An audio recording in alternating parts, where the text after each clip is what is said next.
요즘은 모르겠지만 제가 어린 시절 때 보면 저희 집도 그렇고 친구 집을 가면 항상 가훈이라는 게 있었어요. 요즘은 가훈이 있는가 모르겠어요. 보면 가훈이라고 해서 액자에 크게 새겨놓은 것들을 많이 봤는데 인기 1위 가훈이 본 줄 아세요? 저는 제 기억엔 제일 많이 본 게 가화 만사성이야. 항상 밤이면 다 가화 만사성이야. 우리 집도 그렇고 친구 집도 그렇고 심지어 이발소 가면 이발소에도 가화 만사성이야. 다 가와 만사성 무슨 뜻이겠어요? 집안이 평안해야 만사가 형통한다 이런 뜻 아니겠습니까? 그러니까 다 그런 좋은 뜻으로 그렇게 하는 거잖아요. 근데 그게 유독 사람들의 머리에서만 나오는 게 아니라 성경에도 그래요. 성경에도 집안이 평안한 것이 복이다. 가정이 평안한 것이 복이다라고 성경은 계속적으로 말하고 있다라는 거예요. 우리 성도들에게 가장 큰 복은 뭘까? 뭐 나라가 잘 되는 것, 뭐 세계가 평안한 것, 그거보다 더 중요한 건 내 가정이 잘 되는 게 복이죠. 내 가정이 평안한 게 제일 큰 복 아니겠어요? 그래야 사회도 평안하고, 그래야 나라도 평안한 거예요. 내 가정은 불편한데 나라가 잘 된다고 해서 행복한 사람이 누가 있겠어요? 내 가정이 행복해야 다 평안한 건 아니겠습니까? 성경에도 그런 일들이 많다라는 거예요. 자, 코로나가 이제 거의 끝나간다고 하지만 끝난 척 하는 거지 끝난 건 아닌 것 같아요. 여전히 사람들이 검사가 막 사람이 준다고 하는데 검사를 안 하니까 주는 거지. 제가 볼 땐 여전한 것 같다는 생각이 들어요. 코로나 때 가정 환경을 다 바꿨다는 얘기가 있어요. 예전에는 코로나 전에는 직장 생활이나 학교 생활 너무 바쁘다 보니까 학원 다니다 뭐 과외한다 학교 다니다 하고 직장 생활하면서 야근도 밥 먹듯이 하다 보니까 우스갯소리로 그런 말이 있더라고요. 직장에다가 집에 다녀오겠습니다 하고 인사하고 오는 경우가 많대요. 얘는 학교 다녀오겠습니다, 뭐 직장 다녀오겠습니다 이랬는데 요즘은 집에 갔다 올게요 그러고 온 경우가 많았대요. 근데 코로나 때문에 직장이 다 어, 온라인으로 다 대체하다 보니까 대체 근무를 하고 학생들도 온라인 수업을 하다 보니까 집안에 있는 시간들이 많아지지 않았습니까? 긍정적인 효과가 많았죠. 그러다 보니까 아빠하고 애들하고 얼굴도 못 보던 사이에 가까이 있다 보니까 뭐 같이 취미 생활도 같이 하고 밥도 같이 먹다 보니까 가까워졌다. 집안이 행복해졌다. 이런 케이스도 있는데 아, 그 어떤 여성 정책 연구원이라는 곳에 조사를 했어요. 부정적인 게 훨씬 많더라라는 거죠. 왜냐하면 이 가족이 함께 있다 보니까 아내는 맨날 돌밥 돌밥 돌밥 돌아서면 밥 돌밥 맨날 밥 챙겨야 돼. 여러분 아이들이 학교 가면은 급식이라는 걸 먹지 않습니까? 그게 얼마나 중요한지 몰라. 저도 우리 애들이 집에 있다 보니까 저도 이제 목사이지만 집에 애들 밥 챙겨줄 때가 있단 말이에요. 저도 돌밥이야. 이게 보통 힘든 게 아니야. 해주는 건 없지 않은데 뭘 해줄까가 고민이야. 그렇지 않아요? 가정주부들의 고민을 제가 그대로 느꼈다니까. 그러니까 이게 스트레스가 쌓이는 거라. 그래서 아이들과 부모 간의 갈등이 생겼대요. 이게 없던 갈등이 생긴 퍼센티지를 보니까 37.4%가 갈등이 많아졌다. 이런 결과가 나왔고요. 부부 간의 갈등은 더 심해졌더라고요. 부부 간에는 66.7%가 갈등이 더 심해졌다. 이런 평가가 나왔어요. 그래서 이런 갈등 때문에 헤어지는 경우도 많고 심지어 제가 기사를 하나 봤는데 LA에서는 그 가정의 갈등 때문에 총으로 가족끼리 쏴 죽였다는 기사를 본 적이 있어요. 그렇게 갈등이 심해진 케이스도 있었죠. 여러분 가정이 뭡니까? 내가 힘들 때 오면 평안한 것이 가정이 돼야 되는데 갈등이 생겨서 서로 싸우는 것이 가정이 된다면 얼마나 불행하겠어요. 그러니까 성경은 분명하게 말씀하신 건 뭐냐면 천지를 창조하시고 맨 마지막에 창조한 게 어딘 줄 아세요? 가정이에요. 왜냐하면 아담을 만드시고 독초하는 것이 보기가 안 좋아. 그래서 하나님이 맨 마지막에 하와를 만드셨어. 그래서 두 사람이 가정을 이루어서 가인과 아벨을 낳은 거잖아요. 그러니까 제일 마지막에 만드신 하나님의 창조물이며 작품이 뭐냐? 가정이다라는 거예요. 그러니까 가정이 행복해야 하나님의 은혜대로 사는 거예요. 그러니까 신앙이 좋을수록 가정이 행복해야 돼. 믿는 가정일수록 행복하고 평안해야지. 왜 믿는 사람끼리 모여서 맨날 싸우냐고 집안에서. 그거는 행복이 아니고 하나님의 복을 받고 있지 않다는 거예요. 그러니까 어떻게 하면 이 가정 가운데 하나님의 복을 누릴 수 있겠느냐라는 거죠. 오늘 본문은 시편 128편은 가정 축복시라고 하는 별명이 붙은 거예요. 이게 어떤 시냐면 이스라엘 사람들이 성전으로 예배하러 올라가잖아요. 올라갈 때 이 노래를 부르며 올라가요. 그리고 이 사람들이 예배를 드리고 내려가잖아요. 내려갈 때도 이 시를 노래하면서 내려가. 이 시의 내용이 뭐냐면 우리 가정의 행복에 관한 내용이다라는 거예요. 자, 본문 말씀 볼게요. 어떻게 해야 가정의 축복을 받느냐? 시편 128편 1절 말씀입니다. 읽어봅니다. 시작.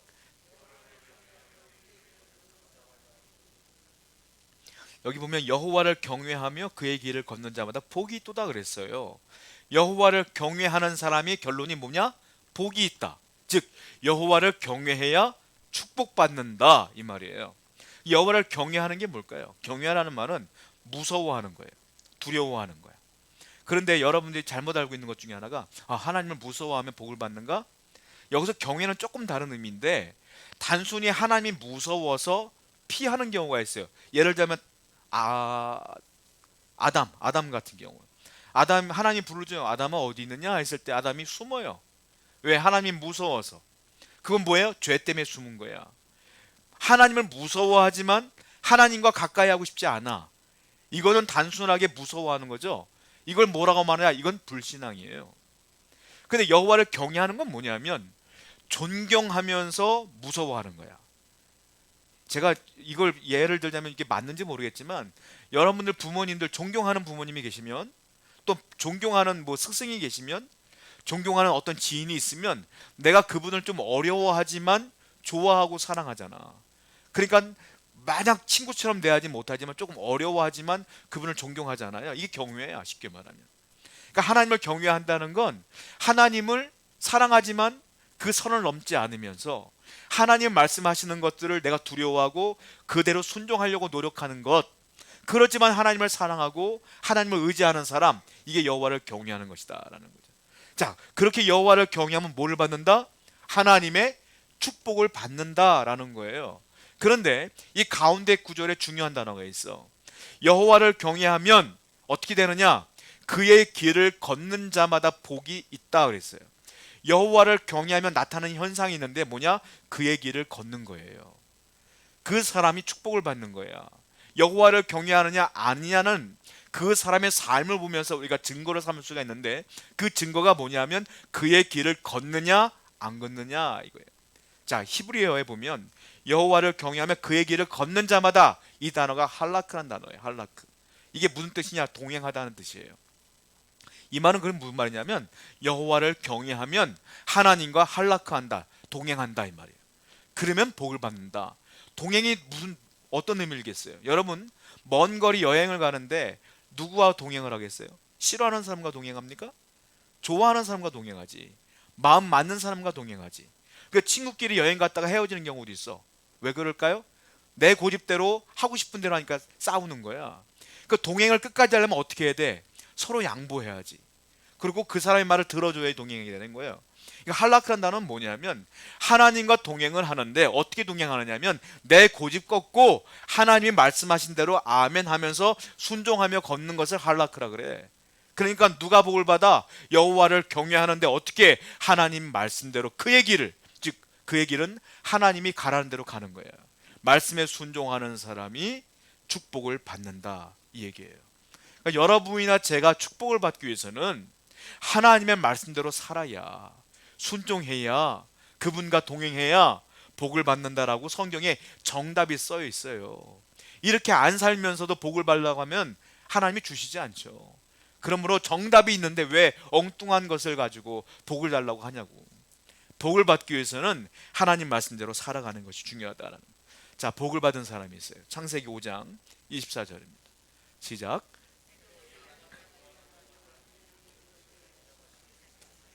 여기 보면 동행이라는 단어가 나왔어요. 에녹이 하나님과 동행했다. 이게 할라크예요. 즉 하나님 말씀대로 순종하며 사는 거야. 동행이라는 단어가. 그랬더니 하나님이 에녹이 너무 이뻐서 그냥 하늘나라로 데려가 버렸어. 나하고 살자. 그리고 단순히 안 죽은 게 복이 아니라 그가 하나님 뜻대로 살다 보니까 하나님이 너무 기뻐했던 거예요. 그 사람이 복을 받은 사람이 에녹이고, 자, 하나님 마음이 기쁜데 에녹의 마음은 기뻤을까요? 슬펐을까요? 늘 행복했겠죠. 그러니까 에녹도 행복하니까 너 나랑 살자 데리고 가셨지. 에녹도 오케이 했고 간 거지. 그러니까 얼마나 마음이 행복하냐. 복이라는 건 뭐냐면 내 마음이 평화가 찾아오는 것이 복이다. 행복한 거예요. 기쁜 거예요. 그게 복이다라는 거예요. 자, 히브리 기자는 이렇게 말하고 있어요. 히브리서 11장 5절입니다. 시작.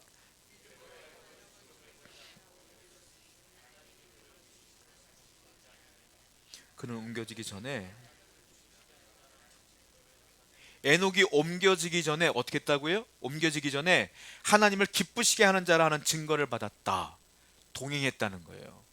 동행했다는 건 제가 다시 말씀드리지만 순종하며 살았다는 거야. 그랬더니 하나님이 그를 죽음을 보지 않고 데리고 가셨다. 이렇게 히브리 기자는 설명을 하고 있어요. 즉 에녹은 하나님을 기쁘게 해드리는 삶을 살았는데 그것이 동행이요, 그것이 순종의 삶이었다라는 거예요. 어떤 사람은 이렇게 생각하는 경우가 있어요. 제가 교회 다니다 보니까 불편한 게 한두 가지가 아니에요. 성경을 보면 목사님 설교 들으면 하지 말라는 게 이렇게 많습니까? 세상에는 다 하라고 하는데 자유롭게 살다 교회 오니까 너무 스트레스를 받아요. 이렇게 말하는 분들도 있어요. 왜? 성경에 다 하지 말래. 뭐 하지 말라, 뭐 하지 말라, 뭐 하지 말라. 세상에는 그게 죄가 아니거든. 근데 교회만 오면 그게 다 죄거든. 그러니까 사람들이 괴로워하는 사람들이 있어. 그건 여러분들이 신앙생활을 덜 해서 그래. 신앙생활을 오래 해보면 하나님 말씀대로 살아가는 것이 복이요, 그게 자유함이거든. 예를 들자면 이런 거예요. 운전하시는 분들은 알 거예요. 운전하다 보면 중앙선이라는 게 있어. 중앙선이 있으면 저쪽에서 오는 차는 넘어오면 안 되고 나도 넘어가면 안 돼. 그러니까 안전하게 운전할 수 있는 거예요. 그리고 큰 도로 같은 경우는 차선이 있어요. 1차선, 2차선, 3차선이 있어. 그걸 운전하다 보면 2차선을 운전하다 보면 2차선 차는 그것만 따라가야 돼. 넘어가면 안 돼. 왜? 넘어가면은 다른 차선하고 부딪히니까. 이게 법이야. 불편하지. 왜? 나는 막 마음대로 가고 싶어. 차선이 있으니까 불편하잖아. 불편합니까? 불편하지만 안전한 거야. 그렇잖아요. 그것이 없으면 내가 사고가 당할 수가 있어요. 제가 예전에 동남아 쪽으로 선교를 많이 다녔는데 선교를 가보면 산마을을 가요. 산마을. 거기는 문명이 없어. 사람들이 그냥 집도 그냥 건물 하나 지어놓고 그냥 거기 살아. 거기서 집안에 불 떼고 살아. 근데 거기 올라가는데 선교사님과 제가 차를 타고 갔어요. 차를 타고 가는데 거기는 도로에 차선이 없어. 선교사님이 운전하고 제 옆에 타고 가는데 선교사님이 앞에 차만 오면은 불안불안해. 그냥 차 멀리서 오는데 왜 그래요? 내가 물어봤더니 여긴 차선이 없기 때문에 앞에서 차가 올 때 불안하대요. 왜냐하면 이 차선이 오다가 이 차가 내 앞으로 올지 이쪽으로 건너갈지 모른대. 깜빡이도 없어. 이 사람들은 그냥 그런 거야. 그러니까는 앞에서 차만 오면 불안하시는 거야. 선교사님은 늘. 여러분 차선이 없으니까 자유로워요? 아니에요. 불편한 거야. 성경 말씀이라는 것이 불편합니까? 아니야. 왜? 그대로 사면 복을 주신다는데 뭘? 그대로 사는 것이 죄가 아닌 것을 내가 알게 되는데 뭘? 그러니까 성경 말씀이 여러분들이 복을 받는 길로 가고 있는 안내 역할을 하는 게 성경이다라는 거예요. 그러니까 말씀대로 사는 것이 복이에요. 자, 고린도서 4장 6절 말씀 볼게요. 시작.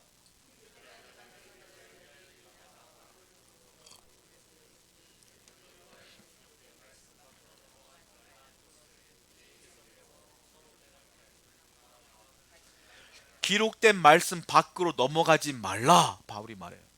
기록된 말씀은 성경 말씀이에요. 성경 말씀대로 바깥으로 넘어가 버리면 어떻게 되느냐? 그건 죄야. 그럼 하나님께서 복을 주겠느냐? 안 주죠. 그러니까 기록된 말씀, 성경 말씀 안에 거하는 것이 은혜다. 바울이 말하고 있어요. 그러니까 우리는 성도는 뭐냐면 하나님 말씀에 순종하고 사는 것이 축복으로 가는 지름길이다라는 걸 알겠어요. 자, 이 얘기를 시편 기자는 또 한 번 강조를 합니다. 볼게요. 시편 128편 4절에 시작. 여호와를 경외하는 자는, 자, 여호와를 경외하면 복을 받는다고 이미 말했잖아요. 또 한 번 말하는 거야. 여호와를 경외하는 자는 이같이 복을 받으리라. 이같이는 뭐예요? 복의 내용이 있을 거 아니에요. 이같이. 이같이는 그 앞절에 있어. 자, 어떤 복을 받느냐 구체적으로 얘기하고 있는데 여호와를 경외하면 이러한 복을 받을 거야 라는 것이 28편 이전에 나와요. 한번 보겠습니다. 시작. 별거 아닌 것 같죠? 이게 근데 큰 복이에요. 뭡니까? 내가 일한 대로 추수할 것이라 이거예요. 내가 노력한 대로 얻을 것이라. 가뭄이 있어요. 그래도 내가 노력한 대로 얻을 것이라. 하나님의 복은 불로소득이 아니야. 복권 맞고 로또 맞고 이런 건 하나님의 복이 아니야. 그건 운이 좋은 거지. 쉽게 말하면. 하나님이 주시는 복은 그게 아니에요. 하나님의 복은 뭐냐면 내가 일한 만큼 받는 게 복이야. 왜? 누가 일할 수 있어? 건강해야 일할 수 있어. 그러니까 이 안에는 건강의 복도 포함되어 있는 거예요. 하나님의 축복은 그러므로 내가 열심히 일할 수 있는 것도 복이요, 일한 대로 수익을 얻는 것도 복이라. 하나님은 이렇게 여호와를 경외하는 자에게 이러한 물질의 복을 주겠노라 라고 하나님께서는 말씀했어요. 그리고 또 하나의 복이 있는데 이번엔 가정의 복이에요. 3절입니다. 읽어볼게요. 시작. 내 집 안방에 있는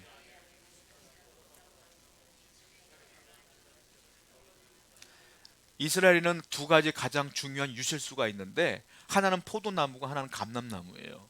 감람나무는 올리브나무라고 보시면 돼요. 그러니까 감람나무에 올리브가 많이 열릴 것이고 그리고 포도나무의 결실이 풍족하게 열릴 것이라. 이 말은 무슨 말이냐? 아내는 포도나무라 그러고 자식은 감람나무래. 이 말은 무슨 말이에요? 아내와 자식 대대손손 행복함이 계속 유지될 것이라. 가정의 평화가 있을 것이다. 네 가정이 형통할 것이다. 이 얘기하시는 거예요. 여호와를 경외하면 복이 오는데 먼저 가정의 복이 와요. 가정의 복이 뭡니까? 행복한 가정이 이루어지고 그 가운데 물질의 복도 함께 주시겠다라는 얘기예요. 얼마나 화목하고 얼마나 아름다운 모습입니까? 그러니까 우리는 여호와를 경외하는 가정은 반드시 가정에 평화가 올 수밖에 없고 하나님의 은혜가 있을 수밖에 없다라는 거예요. 여러분 이걸 아셔야 돼요. 자, 하나님의 은혜는 여러 가지가 있어요. 먼저 구원의 은혜가 있어요. 우리는 죄인이기 때문에 구원받을 수가 없잖아요. 그런데 하나님이 우리를 불쌍히 여기셔서 당신의 아들 예수님을 이 땅에 보내신 겁니다. 그래서 그분이 나 대신 대속제물이 되어서 십자가의 물과 피를 다 쏟아 돌아가셨어. 자, 구원은 어떻게 받아요? 그 하나님의 사랑과 예수님의 공로를 이해하고 인정하고 그 십자가의 은혜를 믿으면, 내가 그 예수를 믿으면 구원을 받아. 다 천국 갈 수 있어요. 그러니까 여러분들이 구원받는 건 여러분들의 힘과 능력과 노력이 들어갔어요? 안 들어갔어요? 하나도 없어. 다 하나님과 주님이 만들어 놓은 길을 그냥 믿는 것 뿐이야. 여러분들이 덜 착하게 살아도, 착하게 살아도, 여러분들이 인물이 많이 좋아도 안 좋아도 상관없어. 왜? 그냥 예수 그리스도의 공로를 의지하고 믿으면 구원받아. 구원은 그러므로 아무 공로 없는 무조건적인 은혜야. 구원은 여러분들이 어저께 여러분들이 죄를 지을 수도 있죠. 그래도 예수 믿으면 구원받아. 그건 상관없는 거야. 이건 내 힘이 안 들어가기 때문에. 자, 그런데 축복은 다르다. 축복은 조건이 붙어요. 무슨 조건이 붙느냐? 여호와를 경외해야 축복을 받아. 다른 말로 말하면 순종해야 복을 받아. 그러니까 구원은 조건이 없지만 축복은 조건이 있어요. 여러분들이 말씀대로 사는 사람에게 복을 주시는 거야. 하나님은 이왕 사는 것, 물론 여러분 돌아가시면 천국 다 가실 거야. 다 나도 가고 다 갈 거야. 그런데 이왕 예수 믿으면 이 땅에서도 복을 받으며 천국을 누리다 가야 되지 않겠어요? 이 땅에서의 복은 어떻게 받아? 내가 말씀대로 살아가야 받아. 그러니까 말씀대로 순종하며 예수 그리스도를 믿으면 두 가지 복을 다 받는 거예요. 우리는 이왕 받는 것 그렇게 행복하게 살아야 되지 않겠어요? 여러분들의 후손의 복도 어떻게 받아? 내가 순종해야 자녀에게 복이 흘러간다. 그러니까 부모가 중요해. 내가 열심히 신앙생활 잘해야 자녀에게로 그 은혜가 흘러가는 거예요. 항상 한 말씀에 순종하는 저와 여러분들을 축원드립니다. 그래야 모든 복을 다 받을 수가 있다라는 거예요. 자, 제가 어떤 책을 읽다가, 물론 책을 읽다가 그 집사님의 간증을 제가 읽은 적이 있어요. 책 저자의 간증을. 본인 혼자만 온 가정에서 예수를 믿는 거야. 핍박이 얼마나 심하겠어요. 남편에게 전도를 해도 안 돼. 아이들에게 전도를 해도 안 돼. 시부모님께 전도를 해도 안 돼. 핍박만 오는 거야. 그러니까 이분이요, 기도하다가 어느 날 자기도 모르게 이렇게 기도하면 안 되지만 이렇게 기도를 했대요. 하나님, 저 죽여주세요. 힘들어서 못 살겠어. 얼마나 힘들면 그러겠어. 제가 하나님 믿으니까 스스로 죽을 수는 없고, 하나님이 날 병을 주든지 어떻게든 빨리 데려가 주세요. 난 못 살겠어요. 이 집안에서 못 살겠어요 라고 기도를 한 거야. 근데 한참 울면서 기도하는데 마음속에 성령께서 감동을 주시더라는 거야. 어떤 마음을 주냐면, 얘야, 너 9일간만 내 말대로 한번 살아볼래? 이런 마음이 오더래요. 그리고 3일 동안은 이 집안을 다 정리해봐라. 3일 동안은 네 자녀에게 사랑을 베풀어봐라. 다 수용해봐라. 나머지 3일 동안은 네 남편에게 사랑을 다 줘봐라. 그 9일간만 해봐라. 그리고 내가 너를 데리고 갈게. 이런 마음이 오더래. 그냥 기도 중에. 그래서 자기는 나도 모르게, 그래, 이왕 죽으려고 마음 먹었으니까 내가 딱 9일간만 그렇게 살아보자. 이렇게 마음 먹고 3일 동안 열심히 집안을 청소했대요.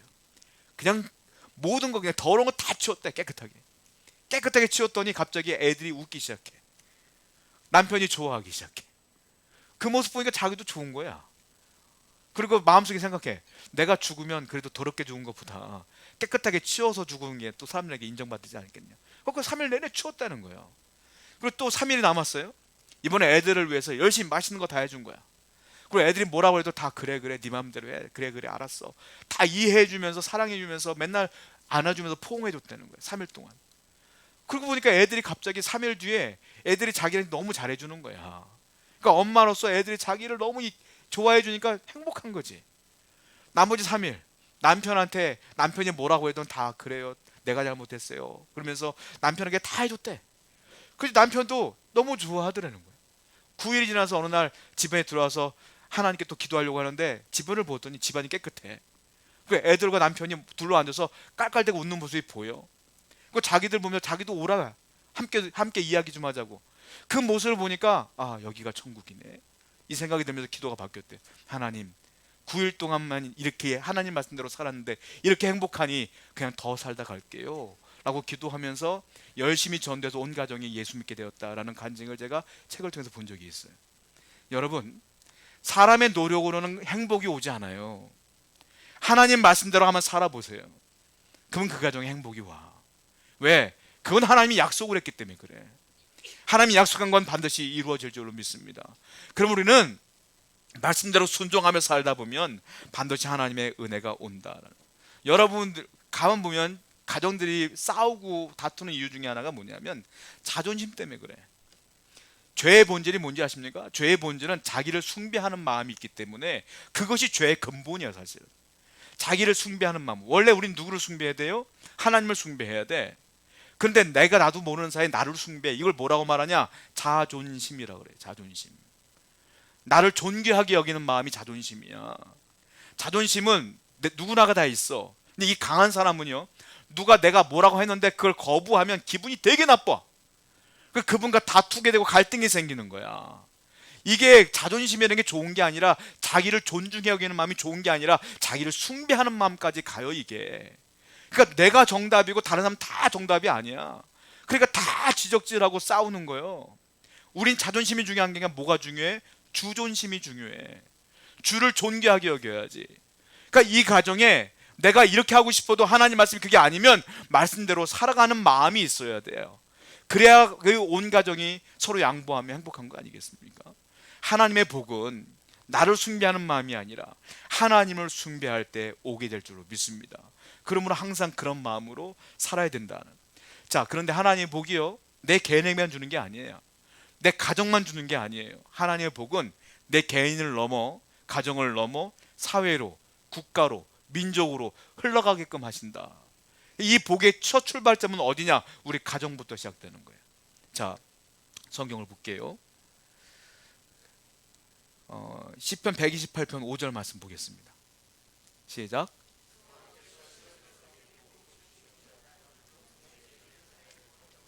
자, 앞에는 다 여호와를 경외하는 자에게 복을 준다고 말했어요.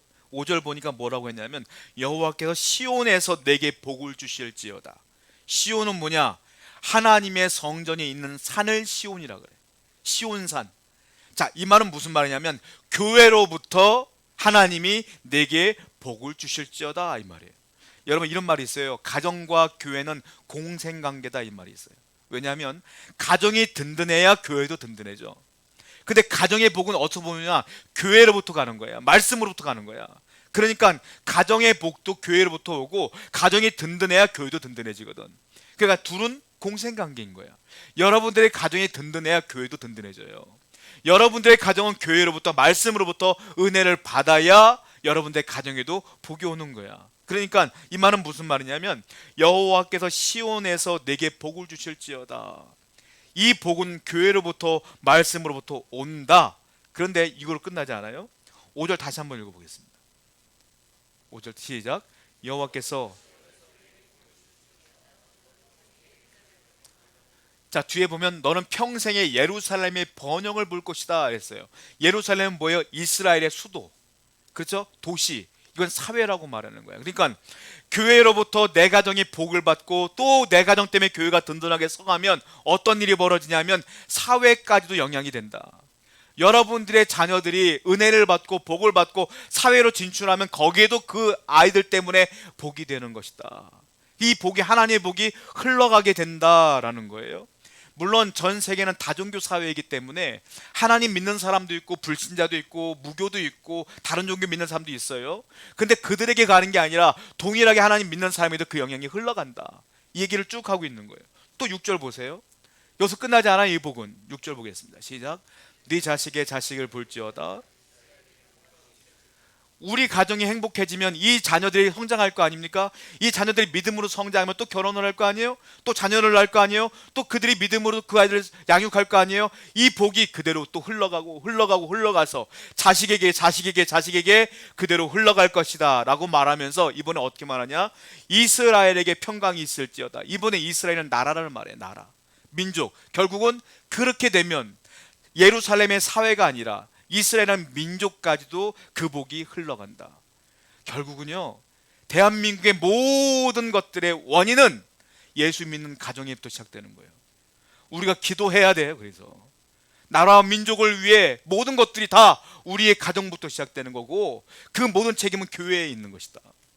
우리가 제대로 신앙생활하고 제대로 하나님 믿는다면 하나님 복이 우리 가정에 올 것인데, 우리 교회에 올 것인데, 그럼 우리 자녀에게 갈 것인데 사회와 민족에게 흘러가지 않겠습니까? 그러므로 중요한 건 우리 가정이 중요한 거예요. 여러분들의 신앙이 중요한 거다라는 거예요. 자, 가정마다 어떤 사람 하나님 믿기도 하고 안 믿는 사람도 있어. 어떤 사람은 신앙이 성숙하기도 하고 덜 성숙하기도 해. 중요한 건 내가 하나님을 제대로 믿는다면, 내가 먼저 믿고 있다면 내가 눈물로 기도해야 돼. 그래서 내가 믿지 않는 가정 그 구성원들을 위해 기도해야 돼. 신앙이 약한 그들을 위해 기도해야 돼. 그래서 우리 가정이 하나님 은혜 가운데 신앙의 공동체가 돼야 될 줄로 믿습니다. 마틴 루터가 이런 말을 했죠. 가정은 민족의 행복과 불행을 좌우한다. 맞아요. 그분이 성경을 연구하고 나온 결론이에요. 이 모든 민족의 행복과 불행은 가정부터 오는데, 이 가정은 하나님 말씀의 신앙의 공동체부터 시작되는 것이다 라고 말했어요. 여러분, 영파 선교회라고 혹시 들어보셨나 모르겠어요. 영파 선교회. 왜냐하면은 그 영파라고 하는 호를 갖고 있는 목사님이 계시는데, 박용묵 목사님이 돌아가셨어요. 근데 그분들의 후손들이, 자녀들이, 후손들이 만든 선교단체가 영파 선교단. 그분의 호를 따라서, 영파라는 것은 spiritual wave라는 뜻입니다. 그러니까 영적인 파도 뭐 이런 뜻이에요. 이게 왜 선교단체냐면, 이 박용묵 목사님께서 어린 시절에 자녀를 모아놓고 늘 가정 예배를 드린 거예요. 근데 가정 예배를 드리는데 이 아이들이 너무 힘든 거야. 아버지가 목사님이고 예배를 드리니까. 근데 반발심이 늘 있었대요. 이 목사님의 자녀가 몇 명이냐면 7남매인데 7남매를 앉혀놓고 예배를 늘 드리면서 목사님이 이 아이들은 지겨워하는데 늘 기쁨으로 이렇게 얘기를 했대요. 야, 니들 보니까 작은 교회 같다. 작은 교회에서 내가 예배를 인도하는 것 같다. 야, 우리 집안으로만 해도 선교단체 만들 수 있을 것 같은데. 이게 목사님이 늘 하던 말씀이래. 그러다가 이렇게 성장했던 자녀들이요, 아버지가 그 예배를 드리면서 기도해줬던 그 은혜로 신앙생활을 잘하게 됐어요. 7남매가 전부 다 신앙이 되는데 그 중에 목사가 나오고 의사가 나오고 심지어 병원장이 나오고 신학대학 교수가 나오고 사업가가 나오고 일반 회사원이 나오고 다양한 분야로 진출한 거예요, 이 가정이.